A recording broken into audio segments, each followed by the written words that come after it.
नमो भगवते वासुदेवाय। ओम नमो भगवते वासुदेवाय।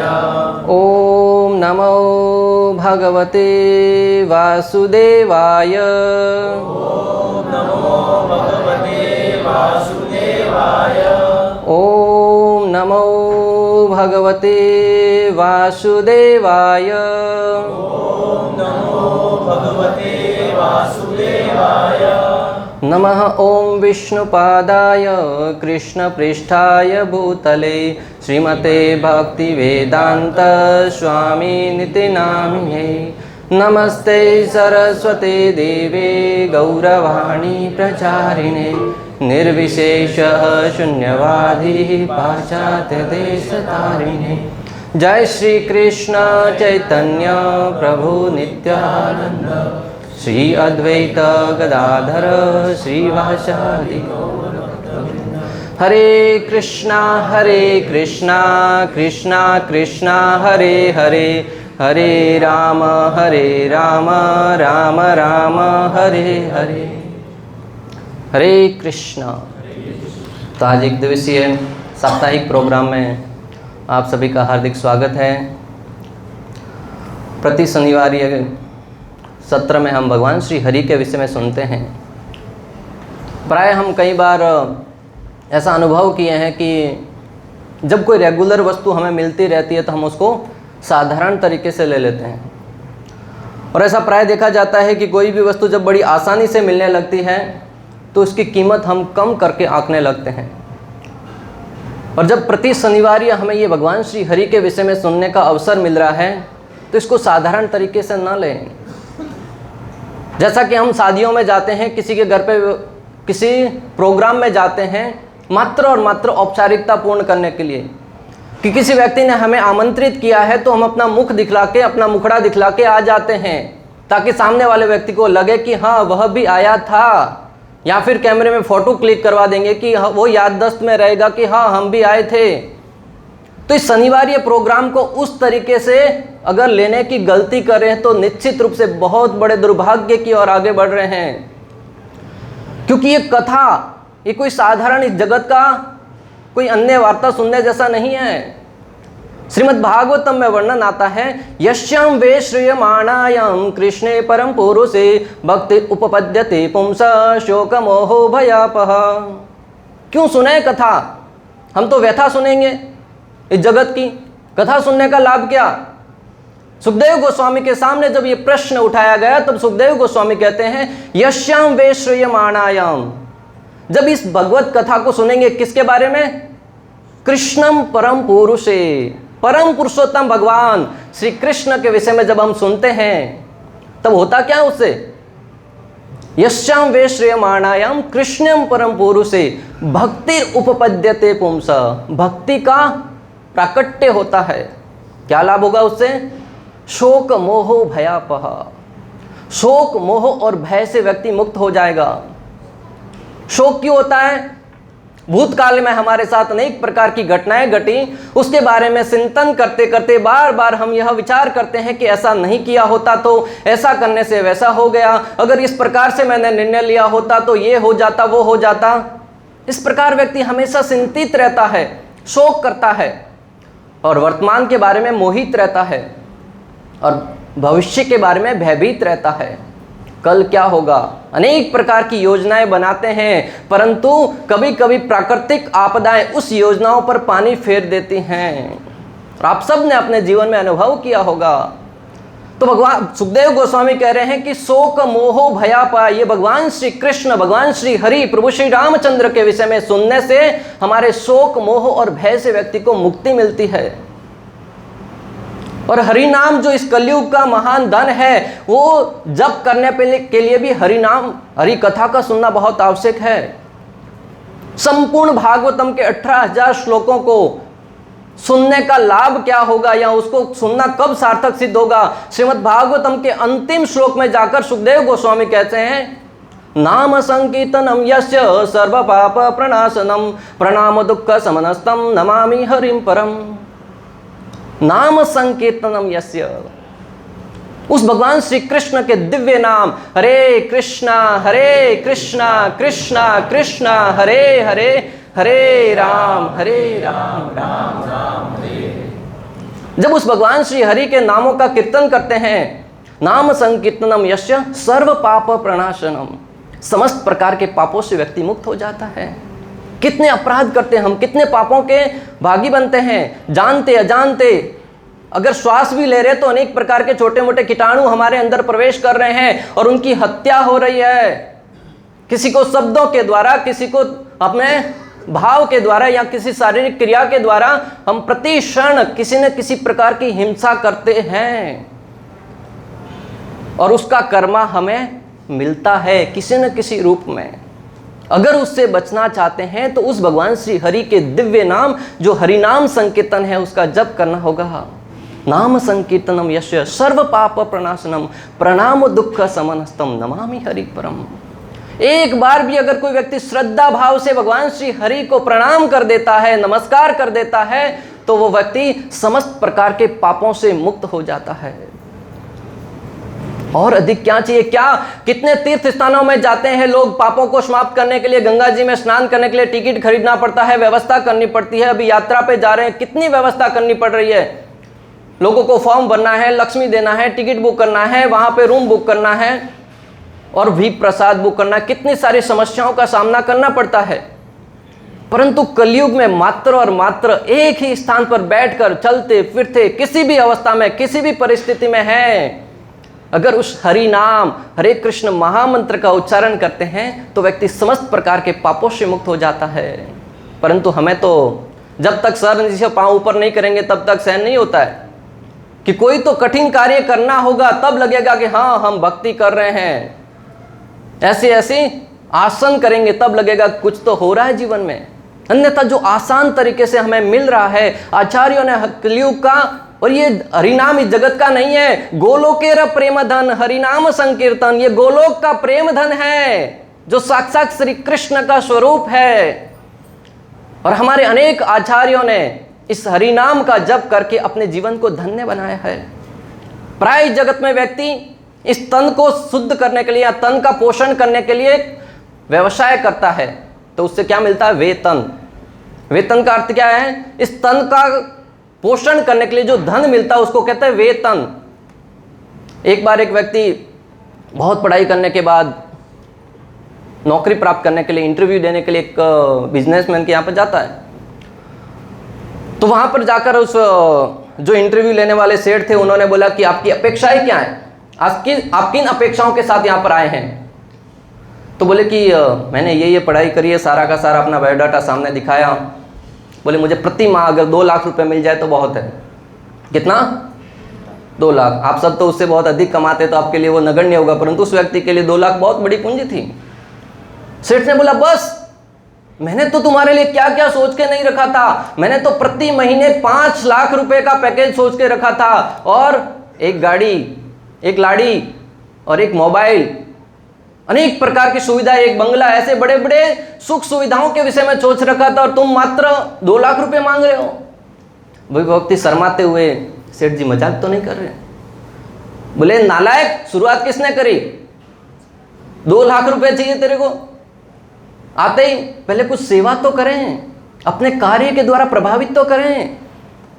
तो हम प्राय मंदिर में भी जाते हैं भगवान के सामने, भगवान धनम देई, पुत्रम देई, गाड़ीम देई, बंगलाम देई, समस्त प्रकार की मांगे सामने रखते हैं, परंतु जब जैसे ही सेवा की बात आती है यूटर्न लेकर निकल जाते हैं। हमें कुछ काम आया है करके वहां से पुनः किसी और दिशा में मुड़ जाते हैं। सेवा का भाव क्या होना चाहिए? उस महान भक्त के चरित्र के विषय में जब सुनेंगे निश्चित रूप से सेवा भाव हमारे अंदर जागृत होगा। और वो परम भक्त भगवान श्री हरि, भगवान श्री रामचंद्र के महान भक्त हैं पवन पुत्र हनुमान। बोले पवन पुत्र हनुमान की, श्यावर रामचंद्र भगवान। हनुमान जी का अभी उनका जन्मोत्सव गया।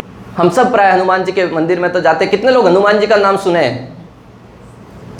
कितने लोग नहीं सुने हनुमान जी का नाम? सब लोग जानते हैं। कौन है हनुमान जी? कहाँ रहते हैं? मुंबई सेंट्रल में?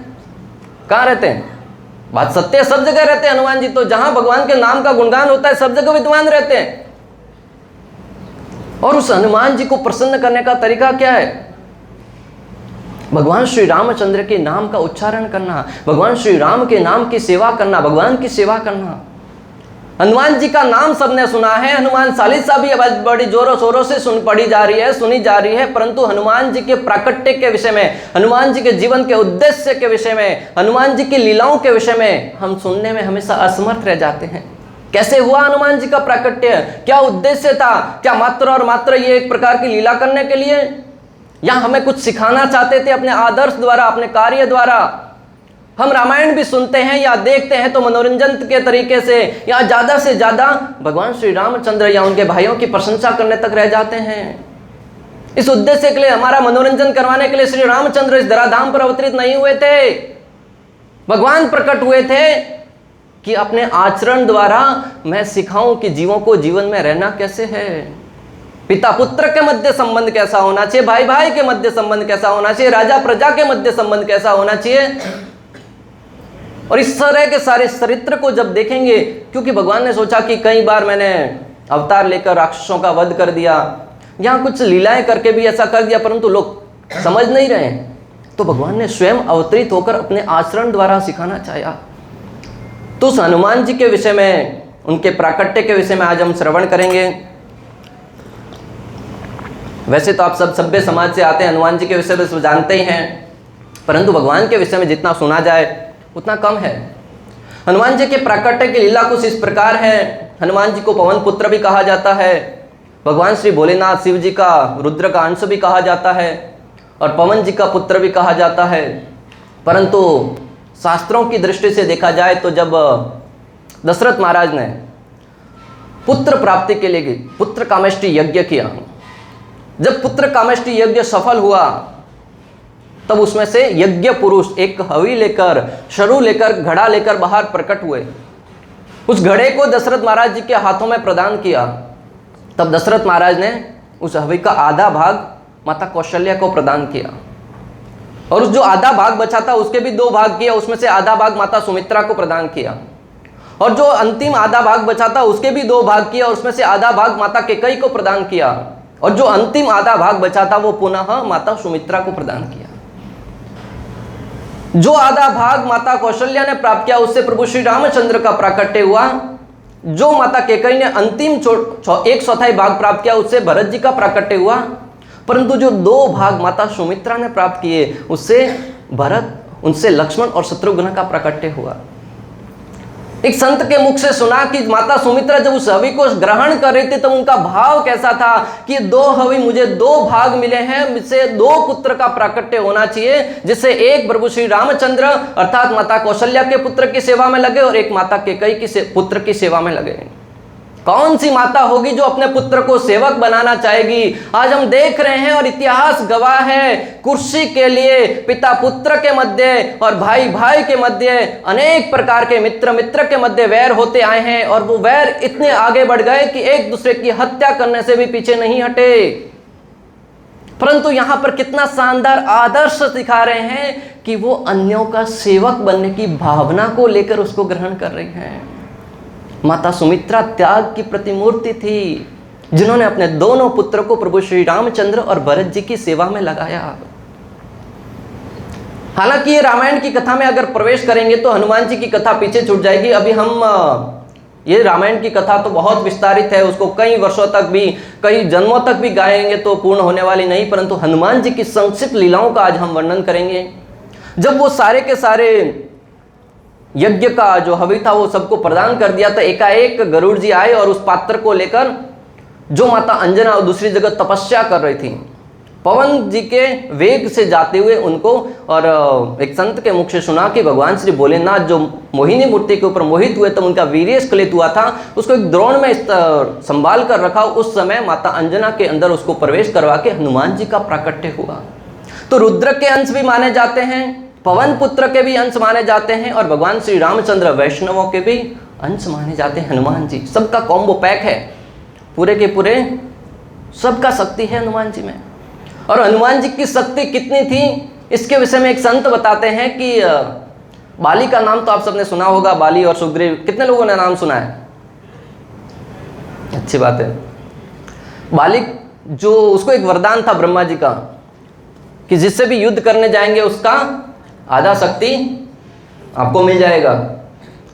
तो हनुमान जी के साथ भी एक बार पंगा लिया, क्योंकि व्यक्ति के पास जब शक्ति आती है तो अहंकार झलकने लगता है, फिर वो किसी को भी सामना करने के लिए तैयार रहता है। तो हनुमान जी से पंगा लिया, बोले कि मैं आपसे युद्ध करना चाहता हूँ, क्यों खुजली आ रही है? हनुमान जी ने कहा ठीक है, वैसे भी हम तो सबकी सेवा के लिए प्रकट हुए हैं, आ जाओ, हो जाए दो दो हाथ। तो बाली हनुमान जी के सामने गया और बोले कि आदि शक्ति ले रहा हूँ। बोले ले लो। जो संत होते हैं वो अन्यों के परोपकार के लिए देने के लिए तैयार रहते हैं, परंतु हनुमान जी की शक्ति का वर्णन क्या किया जाए। जैसे बाली शक्ति ग्रहण कर रहा था, एकाएक उसका शरीर फटने ही वाला था, उसका जो लॉकेट निकाल दिया, नहीं तो उसी समय वो फट कर रह जाता। क्योंकि कुछ वस्तु को ग्रहण करने के लिए उसकी पात्रता भी तो होनी चाहिए। जल ग्रहण करना है तो गिलास चाहिए, अगर कुछ वस्तु, कुछ धान ग्रहण करना है उसके लिए कपड़े की थैली चाहिए, उसमें दूध लेने जाएंगे तो नहीं मिलने वाला, यहां डाल भी देंगे तो निकल जाएगा। तो उस शक्ति को ग्रहण करने के लिए पात्रता भी होनी चाहिए। तो आप अंदाजा लगा सकते कि हनुमान जी कितने शक्तिशाली थे। उन हनुमान जी का प्राकट्य हुआ। बोलिए पवन पुत्र हनुमान की। और हनुमान जी बचपन से ही बहुत नटखट थे। आजकल भी अनेक माताओं की चिंता होती है कि बच्चे मस्ती बहुत करते हैं। बच्चे मस्ती नहीं करेंगे तो कौन करेंगे? यही तो बालपना है, खेलने कूदने की उम्र है। हर एक बात के लिए ना ना, ये नहीं करना है, वो नहीं करना है, और बच्चा ना ना सुनते सुनते बड़े होकर अपने माता पिता कहते हैं मेरी सेवा करो, तब भी बोलते ना, आपने तो सिखाया बचपन से, नहीं करेंगे। क्यों? आपने ही सिखाया। कुछ दिन पहले एक वीडियो देख रहे थे, उसमें एक माता अपने बच्चों को कहती है तुमने अभी तक नाश्ता नहीं किया, स्कूल जाने का टाइम हो गया। बोले कर रहा हूँ, शांति रखो ना, इतनी भी क्या गाई है। पिता ने कहा ये कौन सा तरीका है बात करने का सामने सामने? बोले आप चुप हो जाओ। पिता एकदम चिंतित, कुछ क्षण के लिए तो बोल भी नहीं पाए, फिर बोलते यही सिखाते तुम्हारे स्कूल में, यही पढ़ते हो स्कूल में जाके। तो बच्चा कुछ देर तो शांत रहा, फिर जाते जाते कहते पिताजी स्कूल में नहीं, आपसे सीखा है। आप जैसे माता दादी से बात करते हैं वैसे मैंने यहीं से सीखा है। तो जो घर में आचरण करते बच्चे सब देख रहे हैं और सब सीखते भी हैं। आप सोच रहे हैं कि हम जो आचरण कर रहे हैं बच्चे नहीं सीखेंगे, परंतु भगवान श्री कृष्ण भगवद गीता में कहते हैं यत यत आसरति श्रेष्ठ तत् देवेतरो जन स यत् प्रमाणम कुरुते लोकस्तद अनुवर्तते। जो जो महान पुरुष कार्य करके जाते हैं आने वाली पीढ़ी उसका अनुसरण करती है। तो हनुमान जी इतने शक्तिशाली थे, बचपन से ही बहुत शक्तिशाली, परंतु जब बच्चे के पास शक्ति आ जाती है तो कितना नटखट होता है। उनकी लीलाएं तो बहुत है। बचपन में एक साधु सवेरे सवेरे अपने प्राकृतिक क्रियाओं को करने के लिए जा रहे थे, तो हनुमान जी ने क्या किया, उनके घर के सामने 2 शेर को लाके बांध दिया। अभी आजकल तो घर में सब सुविधा होती है, परंतु पहले जंगल में जाना पड़ता था। तो सामने शेर बांध दिया। आजकल माताएं और पुरुष छिपकली से डर जाते, सामने शेर बांधा हुआ, अभी क्या स्थिति होगी। व्यक्ति वापस अंदर गया, पीछे के दरवाजे से जाने के लिए सोचा तो पीछे जाके देख रहे हैं कि 2 जंगली हाथियों की पूंछ बांध के रखा हुआ है। वो व्यक्ति सोचे जाए तो जाए कहाँ। तब उन्होंने हनुमान जी को श्राप दिया कि तुम इतने नटखट हो, इस शक्तियों का दुरुपयोग कर रहे हो, इसके लिए शक्ति है वो तुम्हारे पास, तुम भूल जाओगे। तो हनुमान जी तब से शक्तियाँ भूल गए, परंतु हनुमान जी है वो वैसे आध्यात्मिक कार्य करने के लिए हमेशा उनको शक्ति स्मरण थी। और हनुमान जी के संदर्भ में हम सब देखते हैं कि जब वो आकाश में जाते हैं सूर्य को एक गोले के रूप में ग्रहण करने के लिए, तब इंद्रदेव सूर्य को ग्रहण कर लिया तो अंधेरा हो गया। तो इंद्रदेव उनको छुड़ाने के लिए आते हैं, तो दूर से जब आ रहे ऐरावत हाथी के ऊपर बैठकर, तो ऐरावत का रंग है वो सफ़ेद है। हनुमान जी ने सोचा एक और नया वाइट एप्पल है, सफ़ेद कलर का कोई तो फ्रूट है, तो उसको भी ग्रहण करने के लिए जा रहे थे। तब इंद्रदेव ने वज्र का प्रहार किया यहाँ पर, और हनुमान जी मूर्छित होकर नीचे गिर गए। और जैसे ही हनुमान जी मूर्छित हुए, पवन देव को पता चला। पवन देव वहाँ पर आकर सारी वायु को रोक लेते हैं। और ऑक्सीजन की कीमत कोरोना काल में लोगों ने अनुभव किया क्या होती है। सब जगह त्राहिमाम करते करते सब पवन देव के पास गए, और पवन देव के सामने जाकर कहा कि तुम क्यों किया ऐसा। जब पवन देव ने सारा वृत्तांत कह सुनाया, तब सारे देवता एकत्रित होकर ब्रह्मा जी के कहने पर अलग अलग वरदान देते हैं हनुमान जी को। पहला वरदान ब्रह्मा जी ने दिया क्या वरदान दिया? कि आपको कोई मार नहीं पाएगा और इस जगत के नियम आप पर लागू नहीं होंगे। एक तो आपको मार नहीं पाएगा, इस जगत के नियम हनुमान जी पर लागू नहीं होंगे, और एक दिव्य हार प्रदान किया कि ये हार, मोतियों का नेकलेस का हार मात्र और मात्र आपके स्वामी को ही दिखेगा, और जिस दिन आपका स्वामी आपको कहेगा कि यह हार पहन रखा है, उस दिन समझ जाना कि आपके वास्तविक स्वामी वही हैं। दूसरा वरदान दिया सूर्य देव ने कि आपको रोग प्रतिरोधक क्षमता प्रदान करता हूं, और ज्ञान प्रदान करने का वरदान देते हैं। और आगे चलकर हनुमान जी ज्ञान प्राप्त करने के लिए सूर्य देव के पास जाते हैं, और सूर्य देव के पास ज्ञान प्राप्त करने के लिए जाते हैं तो सूर्य देव कहते हैं वैकेंसी फुल है, एडमिशन क्लोज हो गया है। और कितनी जगह थी उनके पास? 60,000 सीट थी, और सारे के सारे ऋषि मुनि पहले से आकर बैठ गए थे। जैसा आपने देखा होगा पिछले संडे को यहाँ पर महाराज जी का, परम पूज्य राधानाथ स्वामी महाराज का क्लास था। लोग रात से आकर बैठ गए थे, और जो प्रतिदिन आते हैं हाथ हिलाते हिलाते आए थे 8 बजे गुरु पूजा का अच्छे से सोच के, गेट पे ही रोक दिया गया। तो ये क्या, ये कौन सा नया, कहाँ पे आ गए? कहीं मंदिर में, हमारा ही मंदिर है, कोई दूसरे मंदिर में तो नहीं आए। परंतु जहाँ उच्च श्रेणी का ज्ञान मिल रहा हो वहां पर लोग पहले से ही जाना अपने आप को जाकर वहां पे बैठ जाते हैं। तो हनुमान जी गए, उससे पहले ही सारे के सारे ऋषि मुनि जाकर बैठ गए थे। सूर्यदेव ने कहा कि लौट जाओ। हनुमान जी ज्ञान प्राप्त करना, ऐसा नहीं कि स्कूल गए हैं, टीचर ने निकाल दिया, वो लेट हो गए, बच्चा खुश होकर पुनः घर पे लौट आता है, बोले हाँ आज तो छुट्टी है।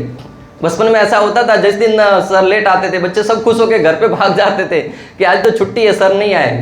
परंतु हनुमान जी ऐसे नहीं थे। जिसके अंदर जिज्ञासा होती है जानने की, ज्ञान प्राप्त करने की, वो किसी भी हद तक जाकर ज्ञान प्राप्त करते हैं। हनुमान जी ने कहा कि प्रभु मुझे सुविधा नहीं चाहिए, मुझे तो शिक्षा चाहिए। बोले आप रथ चलाते रहो, मैं आपके साथ साथ भागता रहूंगा और ज्ञान ग्रहण करता रहूंगा। वो हनुमान जी, सूर्य देव 1 सेकंड में लगभग 13,000 प्रति किलोमीटर घंटे की रफ्तार से भागते हैं, चलता है उनका रथ। हनुमान जी साथ साथ उनके चल रहे हैं और उस ज्ञान को ग्रहण कर रहे हैं और आत्मसात कर रहे हैं। हनुमान जी ने ज्ञान ग्रहण कर लिया। जब ज्ञान ग्रहण करके लौटने की बारी आई तो बोले गुरु दक्षिणा। आजकल तो महीने के पहले ही फीस ले ली जाती है, परंतु पहले जब पूरी की पूरी शिक्षा संपन्न होती थी उसके बाद दक्षिणा दी जाती थी। और आज की तारीख में नहीं लेंगे तो शिष्य भी इतने नालायक होते, देना नहीं चाहते, भुला देते हैं, सर बेचारा अपना घर कैसे चलाएंगे। परंतु हनुमान जी ने जैसे ही कहा कि आप जो मांगेंगे वो मैं प्रदान करूंगा, तभी सूर्यदेव ने क्या मांगा पता है? कौन बताएगा? यस बोलिए पारस प्रभु। हाँ, सुग्रीव थे, वो सूर्य देव के पुत्र थे, सूर्य देव के पुत्र थे।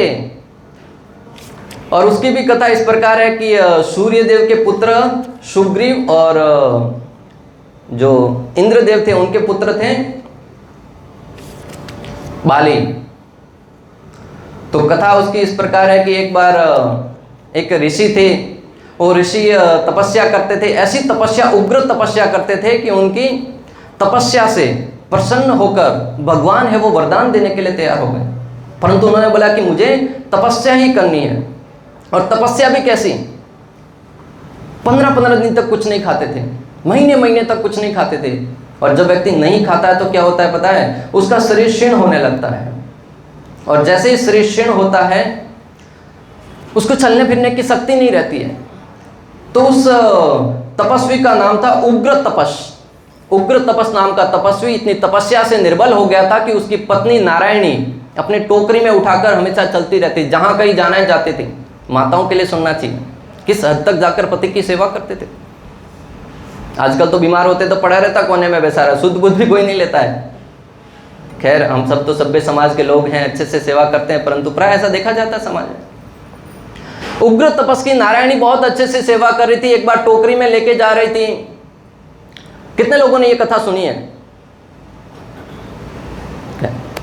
तो उग्र तपस्या करते थे, उनकी पत्नी लेके जा रही थी। एक बार लेके जाते जाते रास्ते में एक और तपस्वी थे, उनका सामना हुआ। उनके सर से उग्र तपस का सर स्पर्श हो गया। उनका नाम था कृष्पाण तपस्वी। और तपस्वियों का आप सब जानते हैं, जैसे ही कुछ व्यक्ति अनहोनी घटती है श्राप देने के लिए हमेशा तैयार रहते हैं। तो कृष्ण ने उनको श्राप दे दिया, बोले कि तुम्हारा पति कल का सूर्योदय नहीं देख पाएगा।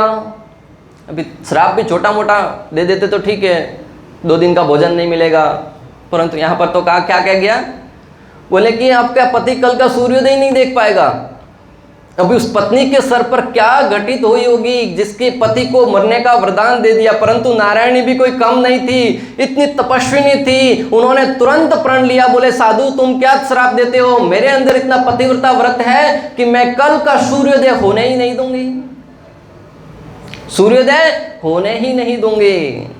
अभी उधर सूर्यदेव के स्थान पर दूसरे दिन प्रकट होने की बात आई, तब सूर्यदेव का सारथी था अरुणांश।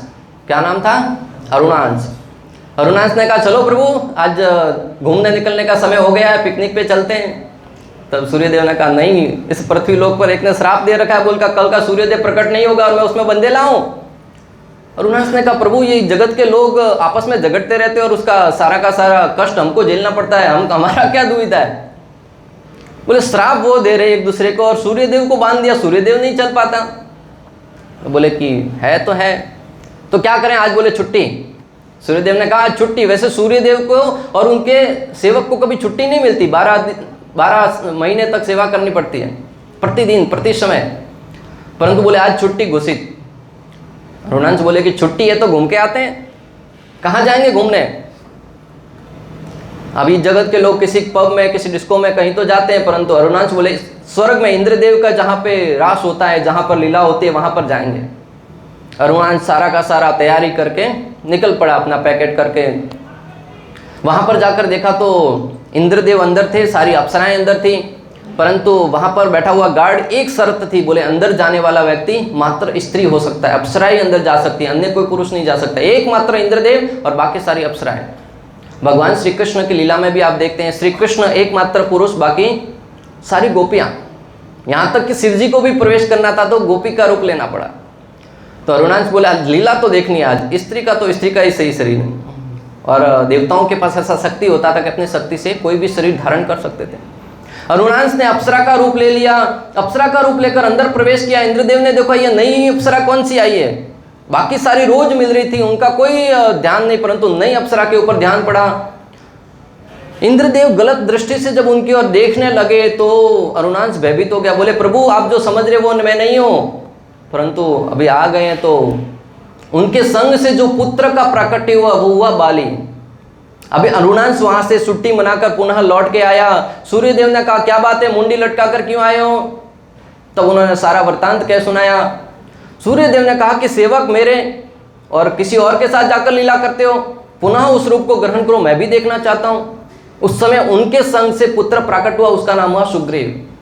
तो उनके सेवक अरुणांश से 2 पुत्र प्राप्त हुए, सुग्रीव और बाली, वो दोनों भाई हुए, और वो एक सूर्यदेव का शक्ति था और एक इंद्रदेव का।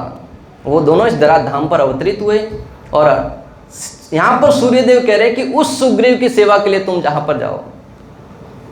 भक्तों यहाँ पर बहुत ही सुंदर सिद्धांत स्थापित हो रहा है, जब सेवा भाव हो ना, हनुमान जी के और सुग्रीव का कोई कंपैरिजन नहीं था, कोई तुलना नहीं थी, परंतु गुरु का आदेश है तो उनकी सेवा करने के लिए भी इस धराधाम पर अवतरित हो गए और सुग्रीव के पास जाकर उनकी सेवा में लग गए।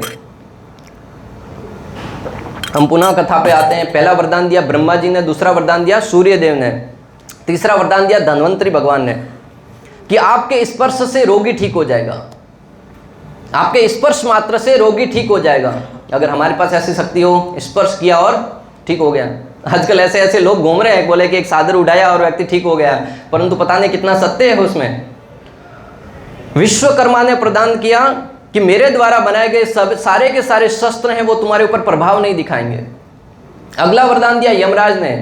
यमराज के दंड से सब लोग भयभीत रहते हैं, बड़े से बड़े आतंकवादी, बड़े से बड़े खूंखार अपराधी भी अपराध करने से डरते हैं कई बार कि यमराज का दंड क्या मिलेगा। जैसे ही कथा में सुनते हैं तो भयभीत हो जाते हैं। यमराज ने कहा कि तुम मेरे यम पास से तुम्हारा कोई डरने की बात नहीं, वो तुमको कोई हानि नहीं पहुंचाएगा। कुबेर जी ने वरदान दिया कि युद्ध में कभी विषाद नहीं होगा तथा मेरी गदा संग्राम में भी इसका वध नहीं कर सकेगी।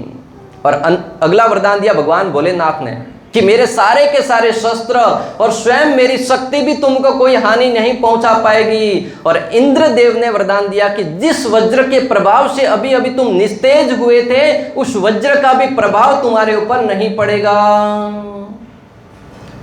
बोलिए पवन पुत्र हनुमान की। इतने सारे वरदान, व्यक्ति को 1 डिग्री मिल जाता है तो हजारों जगह फोटो पोस्ट करते हैं। आज गुरुदेव की कृपा से, आज कुल देवी की असीम कृपा से हमें यह सौभाग्य मिला है, आज हमें यह सौभाग्य मिला है। हनुमान जी को कितने कितने आशीर्वाद मिले हैं, परंतु हनुमान जी और नम्र हो गए। त्रिनाद अपि सुनिशेन तरोर अपि सहिष्णुना अमानिन मानदेन कीर्तन्य सदा हरि। हनुमान जी नम्र भाव से सेवा का उद्देश्य लेकर आगे बढ़ते हैं। अभी ब्रह्मा जी ने पहला वरदान दिया था कि मैं आपको एक दिव्य हार प्रदान कर रहा हूं, वो तुम्हारे स्वामी ही देख पाएंगे। जब हनुमान जी का सामना प्रभु श्री रामचंद्र से होता है, आप सब जानते हैं कि हनुमान जी उस समय एक ब्राह्मण के वेश में राम जी के समक्ष जाते हैं। तब प्रभु श्री रामचंद्र हनुमान जी से कहते हैं कि तुम साधु हो और इतना महंगा हार क्यों पहन के रखा है। आजकल साधुओं के पास महंगे महंगे फोन होते तो लोग प्रश्न उठाते, इतने महंगे महंगे फोन की क्या आवश्यकता है, महंगी महंगी गाड़ियों की क्या आवश्यकता है। राम जी ने भी प्रश्न उठाया, बोले तुम साधु हो, तुम्हारे को इतने महंगे हार की क्या आवश्यकता है। हनुमान जी लज्जित हो गए, बोले कि यही मेरे स्वामी हैं जिन्होंने मेरे वास्तविक स्वरूप को पहचान लिया। किसी भी साधु के सामने जाए या भगवान श्री हरि के सामने जाए, कितने ही दृश्य ऐसा दिखावा करने का प्रयास करो, भगवान अंदर से देखते हैं कि अंदर क्या चल रहा है। इसलिए गुरु के सामने और भगवान के सामने ढोंग करने का कभी प्रयास नहीं करना चाहिए। हम इस जगत में लोगों के साथ ऐसा बर्ताव करते करते भगवान के पास भी जाते तो ऐसा ही बर्ताव करते हैं कि भगवान सेवा करनी है, प्रभु जी कुछ तो सेवा दे दो, और जब सेवा मिलती है तो बहाने बनाने लगते हैं। तो गुरु अंदर से देखते हैं। भगवान ने हनुमान जी को अंदर से देख लिया, और हनुमान जी के जैसे ही उन्होंने उनकी परीक्षा ली और हनुमान जी को पता चला कि यही हमारे वास्तविक स्वामी हैं। जब हनुमान जी पहले आए थे तब भगवान ने पूछा था तुम कौन हो, तो उन्होंने क्या कहा था, मैं सुग्रीव का दास हूं। तो प्रभु श्री रामचंद्र नाराज हो गए थे, बोले कि मेरा सेवक है और सुग्रीव का सेवक बता रहा है। आज हम भी अनेक जगह अपनी अपनी पहचान अपने स्वामी के सेवक के रूप में अलग अलग व्यक्तियों के रिश्तों में अपनी संबंध को बनाकर रखे कि मैं उसका दास हूं, उसका सेवक हूं, वो मेरे स्वामी है। परंतु वास्तविक स्वामी कौन है? अखिल ब्रह्मांड नायक प्रभु श्री रामचंद्र हमारे स्वामी हैं। और उसका दंड क्या मिला? 4 महीने तक राम जी ने हनुमान जी को कोई तवज्जो नहीं दी, उनसे बात तक नहीं करी। और दूसरी बार जब हनुमान जी लंका गए और रावण ने पूछा तुम्हारा परिचय क्या है, हनुमान जी बोले दोबारा ये गलती नहीं करूंगा। उन्होंने क्या कहा? मैं राम जी का दास हूं। जब हमारे अंदर ये चेतना आ जाए कि हम प्रभु श्री राम के दास हैं, राम काज करीबे को आतुर, हम इस जगत में किसी व्यक्ति के दास नहीं हैं। हाँ, हमें सारे के सारे हमारे कार्य वो करने हैं, परंतु दास किसके हैं? एकमात्र श्री रामचंद्र के। तब भगवान श्री हरि हमें स्वीकार करेंगे। इसका अर्थ ये नहीं कि अपने परिवार के प्रति जो भी हमारी जिम्मेदारी है उनको भूल जाएं। आचार्यगण दृष्टांत देते कि जब एक नई नवेली बहू ससुराल जाती है तब अपने जेठ के प्रति, जेठानी के प्रति, सास ससुर के प्रति, ननद के प्रति सारे के सारे रिश्ते निभाती है, अच्छे से सेवा करती है, परंतु हृदय में पता होता है कि प्रेम किससे करना है? एकमात्र पति से प्रेम करती है। उसी प्रकार भक्त भी जानता है कि अलग अलग संबंध हैं, कोई काका है, कोई बुआ है, कोई बुआड़ा है, अनेक प्रकार के संबंध हैं, उन सबको निभाना है, परंतु हृदय में पता होना चाहिए कि हमारे स्वामी कौन है? अखिल ब्रह्मांड नायक भगवान श्री कृष्ण। उस बंदर और मगरमच्छ की कथा से हम सब भली भांति वाकिफ हैं। बंदर कहता है कि मेरा कलेजा है वो पेड़ के ऊपर रखा हुआ है। उसी भांति हमें अपना कलेजा कहाँ रखना है? ठाकुर जी के शरणों में रखना है। हमारा हृदय ठाकुर जी के शरणों में रखना है। और जब ठाकुर जी के शरणों में हृदय को रखेंगे तो इस जगत का कोई भी संकट हमें प्रभावित नहीं कर पाएगा। हनुमान जी की एक लीला आती है, शनिदेव के साथ लीला आती है। शनिदेव का नाम सुना है लोगों ने? कितने लोगों ने शनिदेव का नाम सुना है? शनिदेव को कितने लोग तेल चढ़ाते हैं? अच्छी बात है। तेल क्यों चढ़ाते हैं? क्यों चढ़ाते तेल शनिदेव को? क्या शनिदेव को तेल अच्छा लगता है? कभी विचार नहीं किया? हम प्राय कई कार्य ऐसे करते जिसके बारे में कभी विचार ही नहीं करते। करते क्यों हैं? हनुमान शनिदेव को तेल चढ़ाने का कहाँ से प्रारंभ हुआ? एक आचार्य के मुख से सुना कि जब शनिदेव को रावण ने, कितने लोग सुनना चाहते, क्यों चढ़ाते तेल? हरे कृष्णा हरे हरे, हरे राम राम राम हरे हरे। जब हनुमान जी को पता हमने बंदी बना के रखा है और रावण इतना शक्तिशाली था कि शनिदेव को उल्टा लटका के रखा था अपने राज्य में, हनुमान जी गए, हनुमान जी ने रावण के महल से शनिदेव को मुक्त करवा दिया। शनिदेव जैसे ही मुक्त हुआ प्रसन्न हो गया, बोले आपने मुझे यहां से मुक्त करा दिया, मैं आपको वरदान देता हूं कि जो भगवान श्री हरि, भगवान श्री नारायण की भक्ति करेगा उसके ऊपर मेरी दृष्टि नहीं पड़ेगी। भगवान की जो भक्ति करता है उसके ऊपर शनिदेव ने कहा कि मेरी दृष्टि नहीं पड़ेगी। परंतु कहते हैं ना, व्यक्ति उत्तेजना में आके वरदान तो दे देता है, प्रसन्नता में आकर, परंतु समय के साथ वो भूल जाता है। कृष्ण लीला में भी हम देखते हैं, भगवान श्री कृष्ण ने जब नरकासुर का वध किया, नरकासुर का वध करके सत्यभामा के साथ स्वर्ग में गए, इंद्रदेव ने बहुत सेवा करी, अच्छे से सेवा करी कि तुमने इतने बड़े राक्षस का वध कर दिया। परंतु जैसे ही भगवान श्री कृष्ण वहां से निकले, वहां पर सत्यभामा ने देखा एक पारिजात पुष्प था, पारिजात पुष्प सत्यभामा को पसंद आ गया। भगवान का प्रभु ये पुष्प चाहिए, इसकी सुगंध कितनी है? तो भगवान ने उसको उठाया और गरुड़ जी के ऊपर रख दिया। बोले इसमें क्या बात है, सब पूर्ण सृष्टि तो हमारी है, कोई भी उठा के रख देते हैं, सब वस्तु भगवान की है। कई लोग प्रश्न उठाते हैं कि भगवान ने 16,108 विवाह क्यों किए। परम पूज्य राधा गोविंद गोस्वामी महाराज के सामने भी एक जन ने एक प्रश्न पूछा कि कृष्ण को 16,108 विवाह नहीं करने चाहिए थे। उसने सोचा महाराज जी कुछ तो कहेंगे, हाँ नहीं करना चाहिए। महाराज जी ने स्पष्ट उत्तर दिया, बोले नालायक, वो तुम्हारी बहन लगती थी क्या? वो तुम्हारी बहन लगती थी क्या? जिसके साथ विवाह किया उसको कोई तकलीफ नहीं, उसके घर वालों को कोई तकलीफ नहीं। उस समय के बड़े बड़े ऋषि मुनि, व्यासदेव, धौम्य, कपिल, बड़े बड़े ऋषि मुनि, उनको कोई तब समस्या नहीं, स्वयं भगवान को कोई समस्या नहीं, अन्य पटरानियों को कोई समस्या नहीं, नारद मुनि जैसे बड़े बड़े संतों को कोई समस्या नहीं, फिर तुम्हें क्यों दर्द हो रहा है? व्यक्ति एकदम शांत हो गया। तो आचार्यगण कहते हैं कई बार व्यक्ति इससे दुखी नहीं रहता कि उसको क्यों मिला, इससे दुखी रहता कि मुझे क्यों नहीं मिला। भगवान के पास है इसका चिंता क्यों रहता, क्योंकि उसके पास नहीं है। तो यहां पर भगवान श्री कृष्ण जैसे ही वहां से निकले, इंद्रदेव ने देखा कि उसके यहां से एक पुष्प का पौधा निकाल दिया। इंद्रदेव युद्ध करने के लिए तैयार हो गया। अभी आप यहां पर विचार कर सकते हैं कि एक क्षण पहले इंद्रदेव भगवान की स्तुति कर रहा है परम पुरुष के रूप में, परम स्वामी के रूप में, और दूसरे ही क्षण उसका अहंकार इतना सड़ गया कि वो भगवान से युद्ध करने के लिए तैयार हो गया, और इस युद्ध में भगवान ने एक ही क्षण में उसको पराजित भी कर दिया। यहां पर भी वैसा ही हुआ। शनिदेव ने कुछ समय के बाद उसकी मति घूमी, बोले एक दृष्टि तो हनुमान जी पर डालते हैं। हनुमान जी के ऊपर बोले कि, और शनिदेव 7.5 जिसके ऊपर लग जाती है ना, वो कहते हैं कि 2.5 साल तक सर में रहता है। जैसे व्यक्ति गलत निर्णय लेता है, अच्छा चाहते हुए गलत निर्णय लेता है, फिर 2.5 साल तक पेट में रहता है, व्यक्ति का स्वास्थ्य खराब रहता है। अनेक प्रकार के योगा व्यायाम करके भी व्यक्ति सुखी नहीं रह सकता है।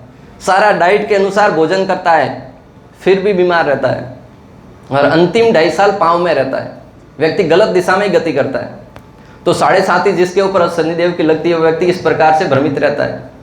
हनुमान जी से कहा कि हनुमान जी तुम्हारे ऊपर भी दृष्टि डालने की इच्छा हो रही है। अभी हनुमान जी सबकी ख्वाहिश पूरी करते हैं। आप देखेंगे पहले बलि महाराज बलि की पूरी करी, अभी शनिदेव को बोले आ जाओ। शनिदेव जैसे ही प्रवेश किए सर के अंदर, और जैसे सर में प्रवेश किया ना, हनुमान जी को खुजली होने लगी अंदर। हमारा भी सर दर्द होता है तो दबाने की इच्छा होती है ना, मसाज करने की इच्छा होती है। हनुमान जी को सर दर्द होने लगा तो हनुमान जी ने सोचा नाम से तो भगवान का नाम जप कर रहे हैं, आज से तो सर दबाने कहाँ बैठेंगे। और न तो शादीशुदा थे कि उनकी पत्नी के पास जाके बोले भाग्यवान थोड़ा सर दबा दो आज, वो तो अखंड ब्रह्मचारी। तो हनुमान जी ने क्या क्या, बाजू में देखा एक बहुत बड़ा पहाड़ था, उस पहाड़ को उठाया और सर पे रख दिया। जैसे ही सर पे रखा, शनिदेव बेचारा अंदर दबने लगा, और शनिदेव न चाहते हुए भी दूसरा 2.5 साल उधर में जाना था, वो चल के निकल कर पूंछ पे चला गया। हनुमान जी ने पूंछ पे बांध दिया और बोले चलो तीर्थ पे चलते हैं। हनुमान जी तीर्थ तीर्थ जा रहे हैं, कभी रामेश्वर जा रहे हैं, कभी जगन्नाथपुरी जा रहे हैं, कभी द्वारका जा रहे हैं, कभी बद्रीनाथ जा रहे हैं, और जा रहे हैं वहां पर पत्थर पे पूंछ को पटक रहे हैं। पीछे शनिदेव बेचारा पटक रहा है, जगह जगह जा रहे हैं। घायल बोले प्रभु रुक जाओ, परंतु हनुमान जी कहाँ सुनते हैं, भगवान के नाम में मस्त हैं। हरे कृष्णा कृष्णा कृष्ण हरे हरे। जब सारे हनुमान जी पुनः लौट के आए और पूंछ को ढीला किया, छोड़ दिया। हनुमान जी की पूंछ में कितनी शक्ति हम सब जानते हैं। एक बार भीम ने भी इस प्रकार की गलती करी थी। हनुमान जी ने पूंछ रख दी और भीम बीच में से होकर जा रहा था, बोले कि ए वृद्ध वानर, इस पूंछ को हटाओ। तो हनुमान जी ने कहा कि मैं तो वृद्ध हो गया हूं, तुम ही उठा लो। भीमसेन अपने आप को बहुत शक्तिशाली मान रहा था, और जैसे ही पूंछ उठाने गया, हिलाना तो दूर की बात है, उसको स्पर्श तक नहीं कर पाया। तो हनुमान जी सबका मान मर्दन करने के लिए भगवान के एक सेवक के रूप में प्रकट होते हैं। अभी आप बोलेंगे तेल चढ़ाने की लीला तो रह गई, कथा तो हो गई, पर तेल चढ़ाने का रिवाज कहाँ से प्रारंभ हुआ? तो जैसे ही वो उनको रिहा किया, यहाँ पर भी चोट लगी है, यहाँ पर भी चोट लगी है, घुटनों में सब जगह घायल हुए हैं। हनुमान जी ने कहा कि थोड़ा तेल डाला उसके ऊपर, बोले तेल से घाव जल्दी भर जाते हैं। बोले आज से मैं तुमको वरदान देता हूं कि प्रति जो भी दिन होगा शनिवार, उस दिन तुम्हारे ऊपर तेल चढ़ाया जाएगा और उससे तुम्हारे घाव भरते रहेंगे। तो हनुमान जी से जो पंगा लेता है, शनिदेव की भी ऐसी हालत होती है, तो इस जगत के बाकी अन्य जीवों के विषय में तो कहना ही क्या। तो इस प्रकार से शनिदेव को तेल चढ़ाना प्रारंभ हुआ। हनुमान जी को वैराग्य की प्रतिमूर्ति कहा जाता है।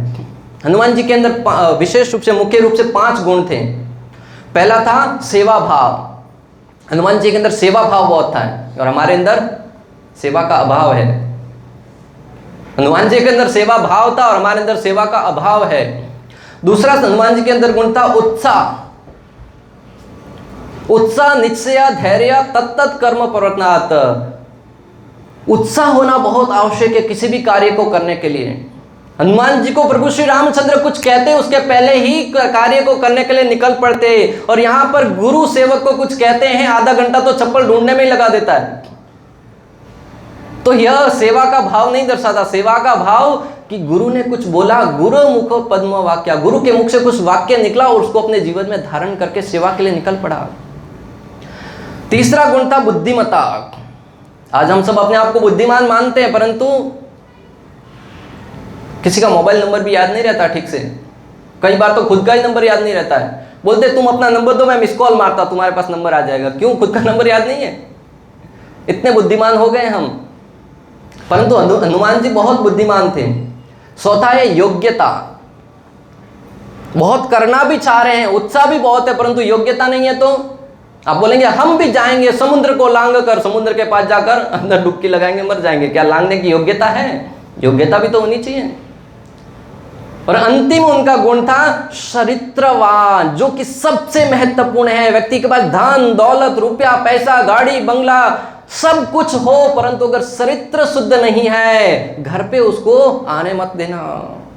चरित्रवान होना बहुत आवश्यक है। व्यक्ति जीवन में कितनी ही उपलब्धियां क्यों ना हासिल कर ले, अगर चरित्र खोटा है, जहां भी जाएगा व्यक्ति संदेह की नजर से देखा जाएगा कि उस व्यक्ति का तो ऐसा चरित्र है। हनुमान जी के चरित्र की महिमा गान के विषय में बताते हुए एक संत कहते हैं कि जब हनुमान जी अपनी सारी की सारी वानर सेना के साथ सेतु बांध बना रहे थे, तब रावण को पता चला। रावण ने अपनी एक अप्सरा जो थी जल परी, जो जल में रहती थी, उसको कहा कि जाओ, तुम्हारा काम है अभी उस बांध को तहस नहस कर दो।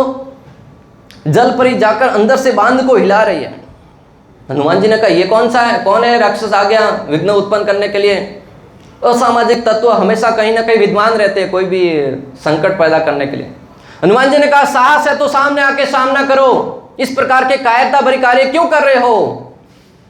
तब वो भी राक्षसी प्रवृत्ति की थी, सुनौती स्वीकार करके तुरंत बाहर आई, बोले हाँ मैं सामना करने के लिए तैयार हूं।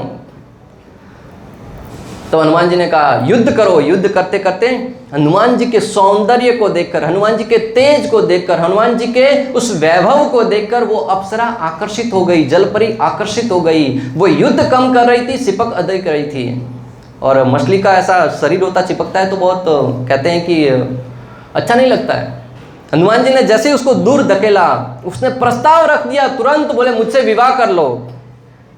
इतनी सुंदरता को देखकर प्राय बड़े बड़े ऋषि मुनि जहां स्खलित हो जाते हैं, जहां बड़े बड़े ऋषि मुनि अपना जो संकल्प है उसको छोड़ देते हैं, हनुमान जी वैराग्य की प्रतिमूर्ति तुरंत कह दिया कि मैं तो अखंड ब्रह्मचारी हूं, मैं विवाह नहीं करता। और जैसे किसी माता को, किसी स्त्री को प्रस्ताव को ठुकराया जाता है ना, उसको और आसक्ति होती है। बोले कि इसने मेरा प्रस्ताव ठुकरा दिया। इस जगत में भी देखिए, जहां कोई व्यक्ति अन्य को भाव नहीं देता, वो व्यक्ति और उसकी तरफ आकर्षित होता है। जहां पीछे पीछे घूमते हैं वहां कोई वैल्यू नहीं होती। हनुमान जी ने जैसे ही ठुकरा दिया, अप्सरा ने कहा मुझे तो विवाह आपसे ही करना है। परंतु हनुमान जी ने कई तरीके के वहां पर लीलाओं के द्वारा उस अप्सरा को निस्तेज करके वहां से भगा दिया। परंतु आचार्यों की कलम चली, बोले चरित्रवान में हनुमान जी सबसे सर्वश्रेष्ठ चरित्रवान है। व्यक्ति जब टीवी के सामने आता है, समाज के सामने आता है, तब अलग शोला पहन लेता है कि मेरा ऐसा आवरण है। जब माइक पे आकर बड़ी बड़ी बातें करते हैं तब माइका लाल बन जाते हैं कि चरित्रवान वैसा होना चाहिए, व्यक्ति को वैसा बनना चाहिए। परंतु अकेले में क्या करते हैं, वह महत्वपूर्ण स्थान रखता है। बड़े बड़े मोटिवेशनल स्पीकर या बड़े बड़े सिद्धांतों को बताने वाले एकांत में कैसा आचरण करते हैं, वह बहुत बड़ा सोचने का विषय है। हनुमान जी के अंदर पारदर्शिता थी। एकांत में जो करते थे वो सबके सामने भी वही करते थे। तो हनुमान जी वैराग्य के प्रतिमूर्ति थे और भक्ति करने से ये सारे के सारे गुण स्वतः प्रकट होते हैं। 5 प्रकार के गुण, सेवा भाव, उत्साह, बुद्धिमता, योग्यता और चरित्रवान। और जिसके अंदर 5 गुण आ जाएंगे, व्यक्ति को और कुछ प्राप्त करने की आवश्यकता ही नहीं है। हनुमान जी के अंदर ये सारे के सारे गुण थे और ये भक्ति से प्रकट होते हैं। कोई बोलते हैं अच्छा इंसान बनो, अच्छा इंसान बनने से अंदर क्या क्या कामनाएं चलती हैं वो अच्छे इंसान से पूछ सकते हैं, परंतु भक्त बनता है वो सारे के सारे बुरे कार्यों से ऊपर उठ जाता है। और हनुमान जी की महानता के विषय में एक संत ने तो यहाँ तक कहा कि एक बार राम जी ने हनुमान जी से कहा, हनुमान जी की सेवा से प्रसन्न होकर कहा कि हनुमान जी तुम तो मुझे लक्ष्मण से भी अधिक प्रिय हो। अब यहाँ पर अगर किसी को कहा जाए तुम मुझे उस शुद्ध भक्त से अधिक प्रिय हो, तो व्यक्ति नाचने लगेगा, नृत्य करने लगेगा, मुझे इतना महान कह दिया।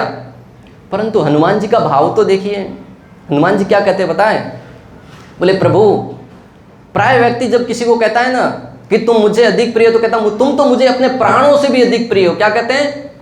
तुम तो मुझे अपने प्राणों से भी अधिक प्रिय हो। अर्थात यहां पर तुमने कहा लक्ष्मण से अधिक प्रिय, यानी कि लक्ष्मण तुमको अपने प्राण है और मैं बाहर का व्यक्ति हूं।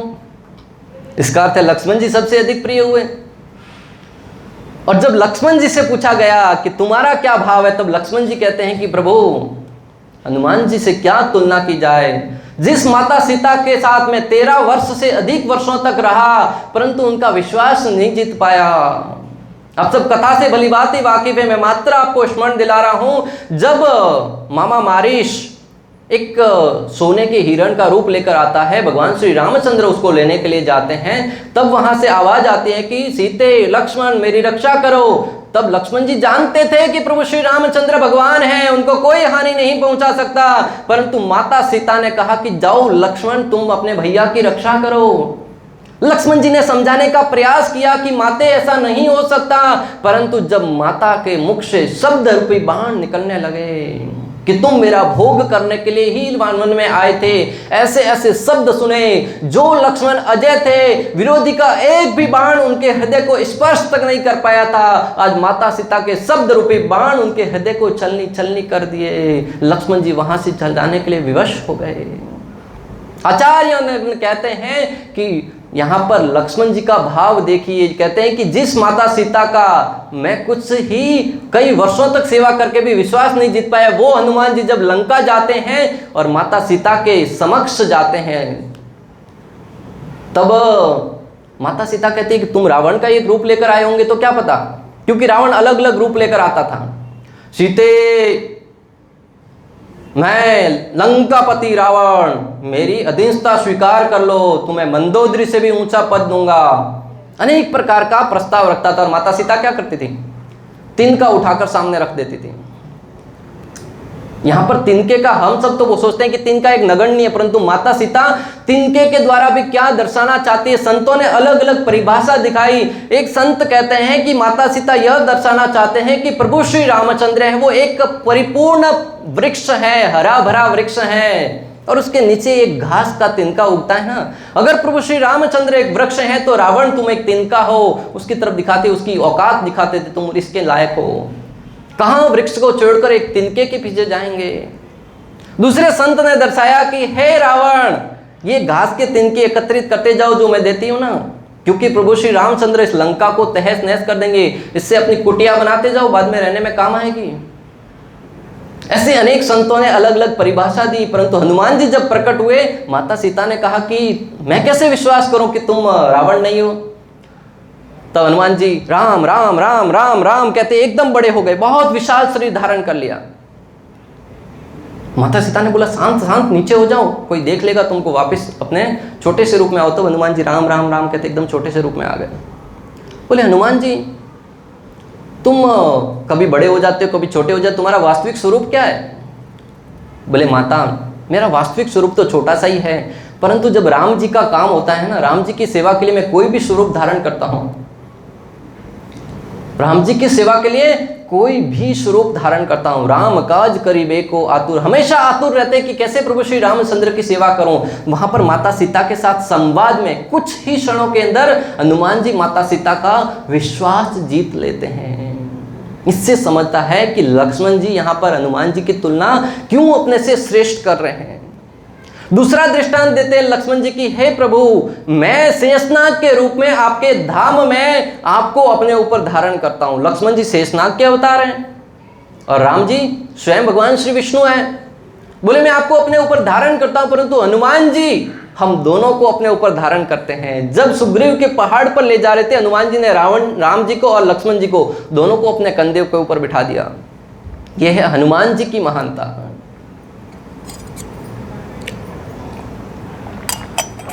अभी राम नाम की महिमा के विषय में बात कर रहे थे, तो अंतिम कथा कि राम बड़ा कि राम का नाम। मैं आपसे पूछता हूं, राम जी बड़े कि राम जी का नाम बड़ा। कितने लोगों को लगता है कि राम जी बड़े, लोगों को लगता है कि राम जी से बड़ा राम जी का नाम है। राम जी को बुरा लग जाएगा, आप राम जी से बड़े राम जी के नाम को कह रहे हैं, तो समझ में नहीं आ रहा। दोनों अवस्था में हाथ नीचे ही है। तो ये हमारा ही प्रश्न नहीं, बड़े बड़े साधुओं की सभा में भी प्रश्न उठा, जहां पर विश्वामित्र मुनि जैसे बड़े बड़े साधु बैठे थे। बोले राम जी बड़े कि राम जी का नाम बड़ा। किसी ने कहा राम जी बड़े, किसी ने कहा राम जी का नाम बड़ा।